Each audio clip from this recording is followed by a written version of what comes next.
once the cup was exposed, reaming was done. Some of the screws were visible there, and they were like chewed or burred using a diamond cutting burr.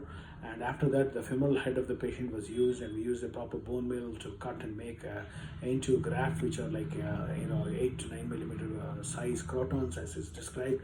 And these are all evidence based, and and that's how it should be done. It's not just plainly putting some reaming into the cup. So we put a lot of graft and try to reverse ream it so that we get some kind of a good impaction there. So this sort of covered all the things, and then we decided that let's go for an uncemented cup. Sometimes we get it from the US at that time, and we got this very high quality uncemented cup, and we sort of were able to implant it.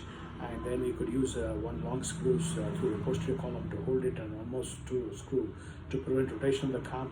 And after getting the liner, everything put in, then we focused on the femur. And I was not happy to lengthen too much at this stage.